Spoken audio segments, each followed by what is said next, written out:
No, you won't. Okay, it's 11:30, and we're going to call to order the February 12th meeting of the Stillwater Economic Development Authority. First item on the docket, we got consent docket with 2 sets of minutes. I move we accept the consent docket. I wasn't at either meeting, so. Yeah, you can still vote. Okay, second. Okay, we have a motion and a second on the consent docket.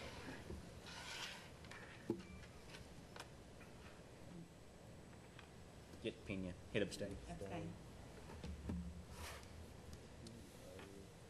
And that passes, oh, I guess I should have, it passes 2-0 to 1, and I guess I should have started off with saying that Trustee Pena and Trustee Scott are not present, but we still have quorum. So that passes 2-0 to 1 with Councilor Weaver abstaining. Yes, sir. Trustee Weaver abstaining. Actually, the abstentions won. So the minutes didn't pass this week. Or you could, actually, you should vote no. Why? Then it's 2-1, the quorum will prevail. But if the three abstentions, if 3 people abstain, then the abstention carries. But they weren't here to abstain. Yeah, that's right. Okay, so it's actually 2-1, and they did not participate. Here we go. Right. We do it that way. Okay, good point. Okay, consent docket is approved. That carries us down to general orders and update. I'm going to ask Angela to give you a quick update briefly on some of the activities in our program, and we'll kind of take it from there. They were just not present. Angela? Angela McLaughlin, Economic Director for Consumer Business Development. Good afternoon. It continues to be very busy around the office. Mr. Galloway and I continue to meet with developers both in-state and out-of-state to discuss the West Corridor project.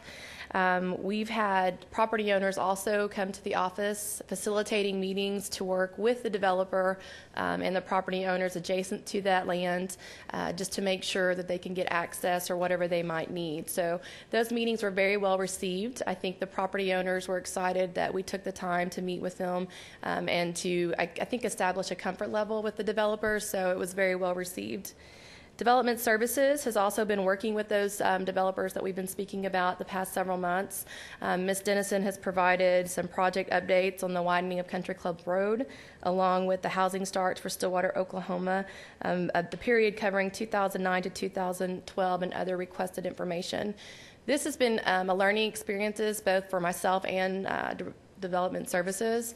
We weren't exactly sure what developers would want when they come to our office, but now I think we have a much better handle on some of the things they're going to ask for us to provide. And so far, it's taken us a little bit of time to get that information together, but we've definitely provided it to them after we get it all compiled. On the local front, we have some interested local developers that have purchased property.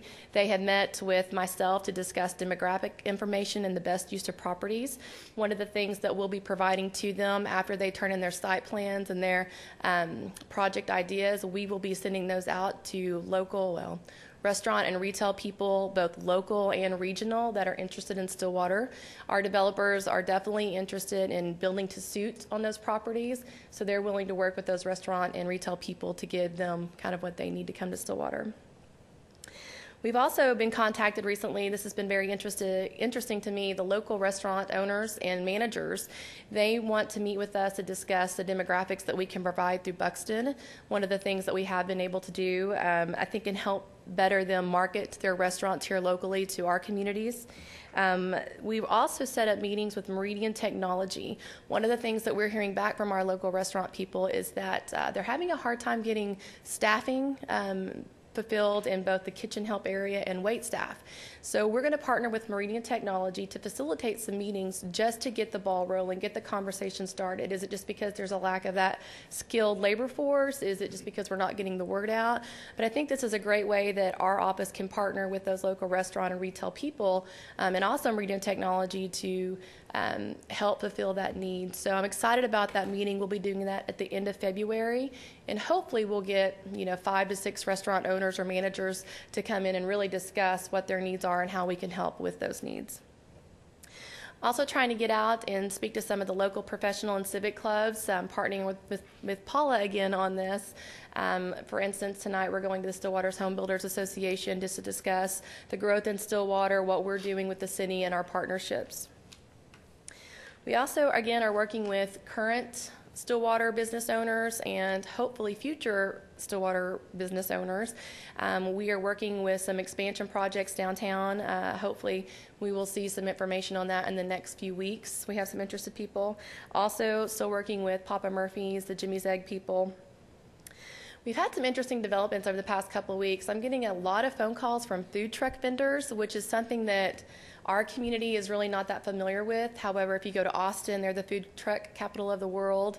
It's been an interesting dilemma. Our property owners here, and my understanding is a food truck vendor has to get permission from that property owner to set up in front. And some of our property owners haven't been that comfortable with that yet. So hopefully what we can do is, again, partner with that food truck vendor. I'm making phone calls, trying to contact some of our local property owners to see if they're comfortable leasing out spaces, for even a 30-day trial period.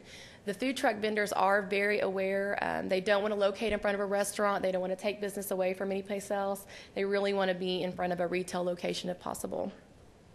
We've also had a lot of calls, again, about downtown. That space continues to be kind of a hot spot right now. We've had a person wanting to put in a local gym, a computer retail store, and just some interesting things, phone calls that, again, are happening for downtown Stillwater. In the next few weeks, Dan and I will be looking over the International Conference of Shopping Centers that will happen in Vegas in May. One of the things that we'll be doing is looking through all of the restaurant and retail people that will be on site for us to meet with. So what we will do is kind of compile our list of prospects and then go back through Buxton and see how they match up with our community and schedule appointments out. Our understanding is with about 10,000 people there, you have to set your appointments pretty far in advance. So we'll be doing that hopefully in the next 30 days, getting those set. If you have any input, we can share that list with you if there's anybody on that list that you think might be worthwhile for us to meet with. So that's my update. If you have any questions, I will be more than happy to try to answer. Any questions?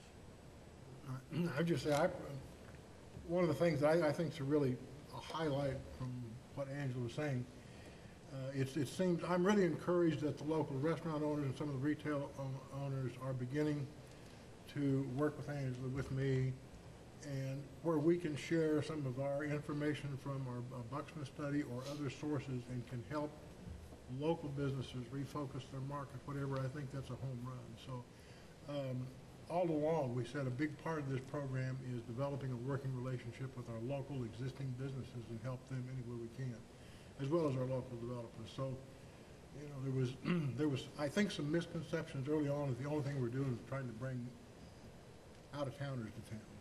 There's way so much more to it to that, and this kind of program starts at home, but it's both. And so I'm encouraged that we are getting that participation and interest from the local existing business.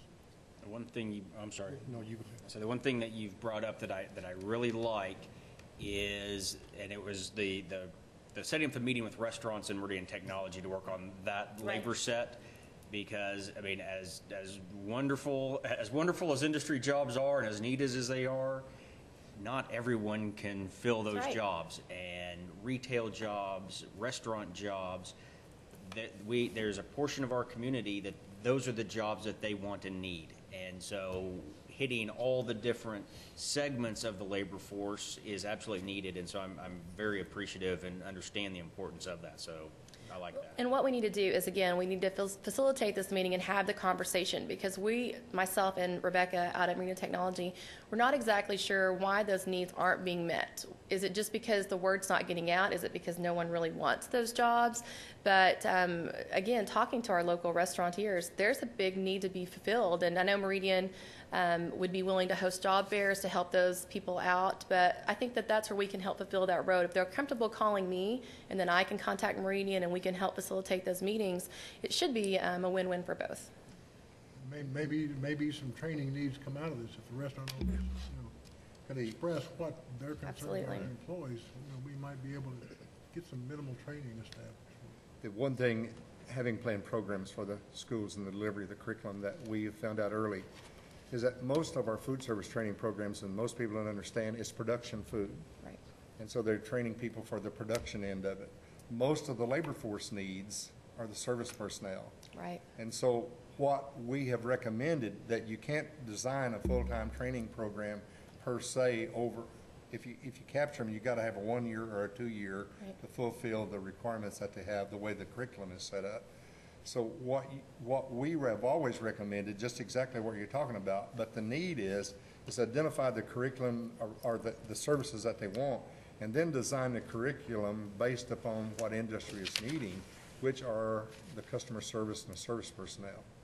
And the misconception that most people have is that when you train people just for the wait staff, that they don't make very good salaries. Right. And if you ask an industry, well, how much do you pay them per hour?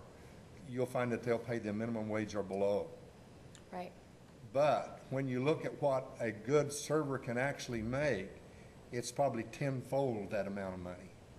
And we do a lousy job of really talking about that part of the system so that you can attract people to come in and do that. And if they learn the skill and they do well, then their tips will increase considerably, which gives them a whole lot better deal. So just for what it's worth. Well, we'll see how that meeting goes. We should have an update on our March meeting. We've wanted a couple of weeks to get that word out, trying to contact any local restaurant people. So hopefully we can set that up, and it'll be beneficial to all of us. All right. Any other questions?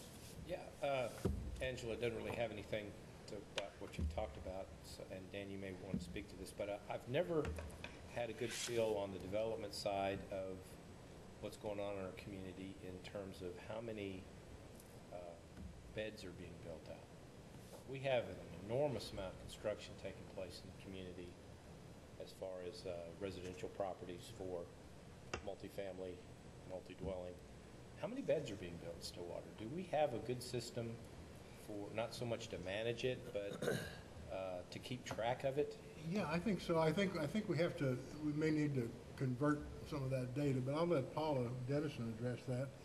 Through our building records, we have a lot of information. Whether we can break that down into number of beds, I don't know, Paula. Well, and Beds or doors, or however you want to describe it. And if you'll remember, it's probably a year plus ago when we were in a land development code ad hoc meeting, we raised that question. That's Do right. we have a ethical or moral or some sort of responsibility to not allow a flooding of a certain market when it comes on the development side? Beyond legal, but Paula Dennison, Development Services. I can answer both of the questions. We do not have a set method of tracking the number of beds. What we do track is the number of units. Of course, the beds in those units can range from 1 to Right. however many, depending on the square footage. The square footage by code limits how many bedrooms that you can have, because each bedroom has to be a certain square footage per person for occupancy. But we do track the number of units. And I can tell you in 2012, there were approved, whether it was the zoning action through you or a commercial use by right or COs were issued, whatever, 1,331 additional units. Those are brand new units. We don't know how many beds, though. In the city of Stillwater, we do not have the number of beds without going back to each individual building permit. Now, we can look into that, some form of tracking. And it would probably be something we'd have to coordinate with other associations in town, and including the university. But we know how many students we have at the university and how many we forecast over time. And I just don't have a good sense for how we're meeting that need. And how many units went offline in a year. We don't really know that kind of thing. And I think it would be good, it would be pretty strategic if we made sure that we didn't, as the mayor said, overbuild and put ourselves in a position where we have properties that are sitting vacant. We don't want residential complex sitting empty any more than we want downtown sitting empty. Correct. One of the things that we are going to take on this year is a housing study, and Valerie Silvers, our grants coordinator, is going to be conducting that housing study. excuse me, previously when we were applying for home buyers assistance program through OFA, we were required to keep up to date a surface level housing study. Well, with all of the growth and development in multifamily and senior living houses, the different types of senior living that we've had come online in the city, we see a much deeper housing study that needs to be performed, so we will be tackling that Just like this year. retail, this seems to be a need that we have given the nature of our community. Yes, it I is. don't want to try to tell someone they can't come into town and build, but we can at least provide them information. It helps with planning, it helps with just on your upcoming agenda in a couple of months is the comprehensive plan. That housing study, if we had it fresh, I'm sure would change the dynamics of what you will see in the comp plan. We can adjust the comp plan once the housing study comes online and we get it completed, but right now, without knowing, it is a little more difficult to reach so far out in those planning mechanisms. Anything else while I'm up here? Thank you. Thank you. Thank you. Okay. That actually is one of the questions that was asked to us by a developer recently on new startup or new homes in Stillwater. We provided a map that showed where the new houses were. I think that went back to 2009. It proposed an interesting challenge because we don't really have a great way to track that. So Paul and I both have kind of scrambled, and thank you so much to staff that provided that information. But we know now that is going to be something that developers are going to ask us for. So we're going to try to find an easier way to track it. Thank you very much. All right, thank you. And that's going to take us down for a request for executive session. I've asked for executive session. Mr. Dorman, you want to make the first? Request for an executive session pursuant to 25 OS subsection 307 C10 for the purpose of conferring on matters, excuse me, pertaining to economic development, including the transfer of property, financing, or creation of a proposal to entice a business to locate within the city of Stillwater, because public disclosure of the matter to be discussed would interfere with the development of products and services and would violate the confidentiality of the business. You sure? I guess. Okay. All right, is there a motion on this request? So moved. Second? You don't have to vote for the other ones, I fixed it.